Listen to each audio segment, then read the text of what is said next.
Alrighty, that is my intro once again. Before I begin, no one has guessed what that is. Now, another thing, people thought I was actually stopping this story. I have not. I am not stopping it. I have just been very busy. Alrighty, now then, let us begin where we left off. Deku and Ibara are talking. All Might is still somewhat confused, and Ibara is in the dark. She's essentially asking one question that keeps popping up into her head. What does she have to do with anything about this? Demons, him, me, Earth, what is going on? Deku would explain that basically from what he knows about hell and certain incantations and spells, he doesn't know a lot of them, he knows how to read them. Performing them is a different story, as it requires blood. She would immediately say that must be why they took blood from her, and Deku would say that probably, but it's probably for a different reason. They are looking for a certain thing. Essentially, they might be searching for the blood of Christ. And they think crown of thorns, what a man once wore. What does that mean? As Ibarra realizes that she has a target on her back because she's essentially wearing a crown of thorns with her quirk. As this would kind of motivate her to try harder, because he sees this as a challenge the Lord has given her. Which, oh boy, it's not going to be fun. Now, for the rest of the 2 months, Deku and Ibarra are actually physically training. Deku's training her on different tactics about fighting. Essentially, he's teaching her that if she can't essentially fight fair or use her quirk, that she may need to resort to different means. As Deku actually shows her one thing she might be able to do. She can actually summon the vines and wrap them around her arm, and actually form a giant whip that she can essentially move around. Basically, she can make a giant vine like she's swinging around a tree. Now, this is actually a bit exhausting because of how physically demanding it is, but it is actually a very effective attack. So Ibarra would actually try practicing this more and more against Deku. Deku would just always block, always defend, and always try and counter to essentially help her practice more. And they'd be doing that for the next 2 months. Now, this eventually became less physically demanding of her, and while this is going on, All Might has actually given Bakugo One For All. Now, Bakugo got One For All, and he didn't explode yet. Now, whenever this happened, Bakugo would have immediately challenged Deku, saying that he's going to fight him and he's going to beat him. And Deku would immediately tell Bakugo to fight him. Bakugo would do so, and this is whenever Deku would discover that Bakugo doesn't know the right way to regulate a quirk, as Bakugo just threw 100% at Deku and actually sent him flying. Now, the fact that I nerfed Deku by giving him speed, durability, and strength, these 3 categories and 75% of them, I'm going to say that since he killed the Titan and it was so overbearing, he actually got increased. It was 25% the strength of a canon Titan in the game. So 75% of that is, I believe, at least 17 to 18% of its power. 18.5, I'm fairly sure. I'm doing that off the top of my head. So he got 6% stronger in each category. So whenever he got punched, this actually sent him flying back into the air, actually over the ocean. As soon as this happens, Deku would have been able to make his wings, and he would have actually charged in to fight Bakugo, but as soon as he does so, he would see that Bakugo is actually hurt. He would immediately land and see Bakugo's broken arm, asking All Might what happened. All Might would simply just say that essentially the quirk got stronger since his day, because He has never had a problem like that. Now, after this happened, Deku would immediately just say to All Might that if he's trying to regulate, if essentially he just, how did he, wait, as Deku immediately begins powering up his quirk, he focuses on his hand, as only his, ew, that went all over my arm. He would simply say that essentially this entire demon arm looking thing covers Deku's arm, as it looks very red, very essentially leathery, and has black jagged fingertips. Bakugo is watching this, and Deku is actually just holding it out in front of him, showing Bakugo one thing. He thinks what Bakugo did may be this. Bakugo, he essentially put up the quirk in his arm, correct? Well, duh, Deku, that's what I was aiming for. Listen to me, Bakugo. Try doing this. As Deku actually just shows Bakugo what he means by spreading the transformation all throughout his body, actually showing him. Let me look up. Okay, apparently having the recording pause for too long is the reason for the recording sometimes crashing. I did not know that. There's good information to know. Now, this is essentially what Deku would show Bakugo. This is the summoner from Doom. Now, the reason why I didn't really just stay on that image is because there's going to be a random cut there, and that would probably scare the fuck out of some people. Because I know random jump shit scares a lot of people in Doom. Now, Deku would essentially show Bakugo by slowly turning into this thing, and this would actually creep out All Might, as Bakugo's saying, what the fuck? As he's too busy doing that, Deku would immediately transform back, saying, essentially try letting it flow throughout your entire body. So why should I listen to you? It broke my arm. I might die from doing that. Is that what you want? No, but if you die, at least you won't be as cocky. As Bakugo reluctantly follows Deku's order, or essentially suggestion, and finds that it actually worked. Now then, Bakugo would just somewhat be happy about this, and All Might would actually call Recovery Girl. Recovery Girl would come to the beach and actually heal them. She would heal Deku's broken ribs, along with Bakugo's broken arm. Now, let's begin.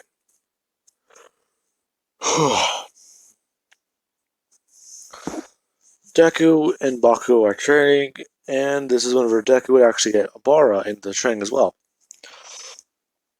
After a minute, Ibara would actually somewhat be able to handle herself with this new style of fighting, as she learned that she can essentially make two smaller versions covering her arms and actually just whip them around. Essentially, it's not as effective, but she can create many small ones and essentially cut robots apart, like essentially cutting it 5 times in one at once in 5 different places. Now, this is essentially something she was saying to Deku that this is a lot easier. Deku would say yes, but essentially practicing with the very big one that's essentially like throwing around a tree, it actually helps you do this. Essentially, if you train with heavier things and you find an easier way to do it, you learn that easier way from trying to think about it and try and be more strategic. Now, as soon as that happens, Deku, he would actually teach Ibara some more things to do with her quirk. He would actually teach her something like creating a weapon, like essentially trying to form a spear or a bow, something to fight, because essentially if she needs to, if her quirk got deactivated, she wouldn't be able to use her hair. So she'd have to rely on physical strength, and since she can essentially make a weapon in the beginning of the battle, she might be able to do so. So she essentially just creates a very jagged looking vine spear, and this is actually somewhat weird looking. But Ibarra actually somewhat tries throwing it around, finding that it's off weight. Deku would tell her to essentially put more weight onto the other end that she's in. She would do so and find that she essentially put too much weight on it, and Deku would help her even it out, getting it to a good weight as he would show her a good way to fight with it. Now, after this, Deku and her, they would be studying more and actually somewhat being more friendly. Essentially like before Deku left. Now, let us cut to the entrance exam. Bakugo is still somewhat not on good terms with Deku, but he's not on bad terms. Basically, they're on anti-hero terms, which, if you guys have ever seen manga or anime, you know what that means. Now, Vegeta. Anyways, let me think. The entrance exam, this would go similar to canon, as Deku and Ibarra are actually walking in.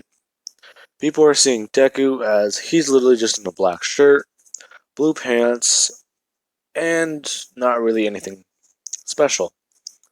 She's telling Deku that he should have at least gotten dressed for this, and Deku would just say he doesn't care.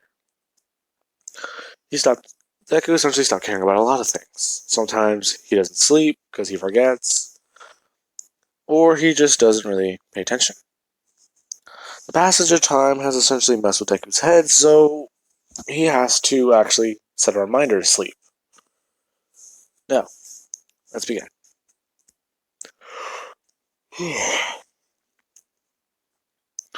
They are walking in, and Ibarra and Deku. Ibarra is about to trip, but Deku would tell her to watch her step, as she would do so. Because she only tripped to the point where she got off balance.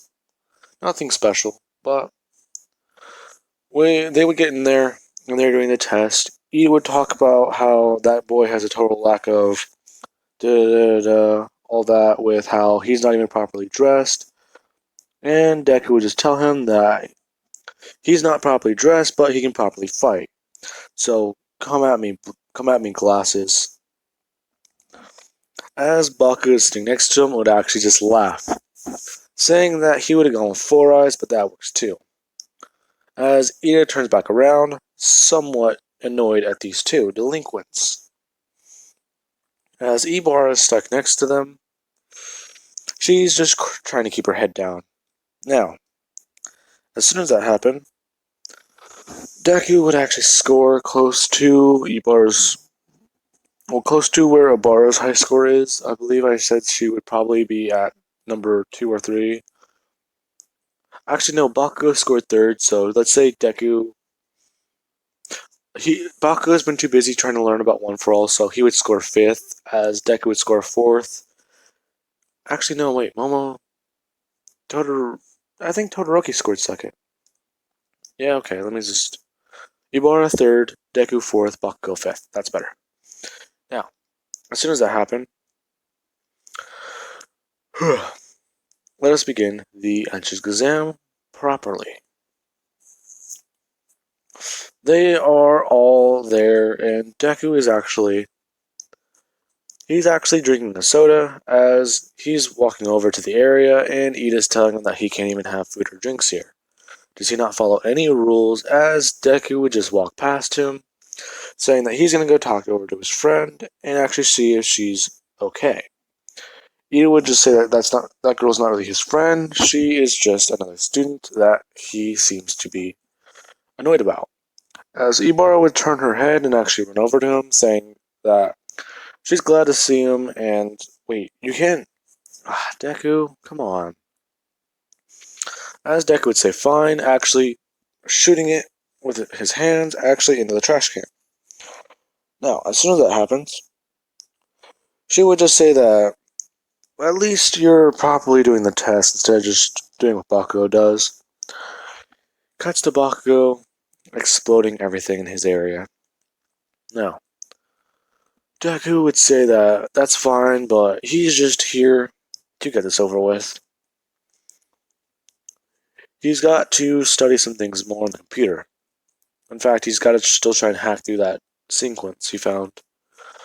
As she's listening to this, Ida's actually thinking that hacking, being a delinquent, what is this kid up to? Is he even supposed to be a hero? Now, as Ida's thinking that, this is when Deku would hear go. As he hears that, Deku's still standing there with his arms crossed, as everyone's running around him. They're all confused as soon as that would happen, President Mike would say that he said go to the kid not hear him, and Deku would immediately just look up, stretch out his arms, and immediately just leap off the ground, creating giant wings. As soon as he does this, people are watching as they look up and they just see this giant shadow. They'd be seeing that, and Deku would just be jumping around, if not flying around, actually slicing through a lot of the robots with claws, with anything he can really make. He's making claws, he's making blunt objects. Sometimes he just cannonballs his way with enough momentum using a demon form, but that usually does not work. Because he doesn't like turning into those things sometimes, because he kind of ripped his clothes last time. But as he's doing this, everyone is watching him, and they're somewhat in shock because this guy's only turning into things that are demonic. So they're thinking he must be an edgelord or something like that because he has a transformation quirk. Now, as that's going on, Ibarra is actually using her quirk to rip apart robots and actually capture some because she doesn't want to just do all that. But let us cut to the point where Ida is actually somewhat looking at Deku, asking him why he's only turning into demonic things. Deku would say that's just a part of his quirk, as he would let go of his wings, actually running at Ida's pace, which confuses Ida. Ida would ask Deku if he has multiple quirks, like an enhancement quirk and a transformation quirk. Deku would say not really, it's just one quirk, it's just the transformations are a part of it. As he would look in front of him saying, alright, bye, as he would immediately just run through a robot, actually leaping forward, which surprises Ida. Now, eventually the 0-pointer would arrive, and this is when Deku, he actually sees this thing, and he's not really worried. So he just stands still, actually looking at it. As everyone's running past him, people are taking notice, as everyone stops behind Deku, and Deku would then hear someone call out for help. Deku would actually see that there's a Bara, but not only is there a Bara, there's another girl over there. And, wait, don't tell me she's... Oh, god damn it. As he immediately lunges forward, actually running in their direction. Deku would get there, and this is whenever Deku, he would make it just in time to stop the 0-pointer's leg. Now, as soon as that happens, Ibarra is saying that she needs help. This girl is essentially trapped. Deku would say create vines underneath the cement as he's actually struggling to hold back the 0-pointer. As he starts pushing it backwards, he's actually able to throw enough force forward to push the 0-pointer over, smashing it into the ground, saving both Ibarra and Ochako. As everyone's looking at Deku, he actually ripped up his shirt a lot, and he would immediately turn around, looking at everyone. He would immediately just create wings, telling her that he's going to be off at the beach, and fly away. As soon as that happens, back in the observation deck, All Might is actually surprised, along with a lot of the other teachers. They're asking if that was his successor, and All Might would say no, as we cut to Bakugo. Bakugo is actually blowing up a lot of robots, and he's actually challenging the 0-pointer in his area. Except, All Might has to step in, because eventually Bakugo would just be throwing around way too much scrap metal, ripping this thing apart. Actually, somewhat injuring a little bit more people than, well, not injuring, but he would probably have scrap metal and things flying because of how his explosions work, especially if they're boosted with One for All. Now then, I hope you guys enjoyed the video and have an amazing night. And I am going to try and wake up early to record another video. But if I do not do that, just know that there is probably more things happening at my house. I am sorry. Have a good night, guys.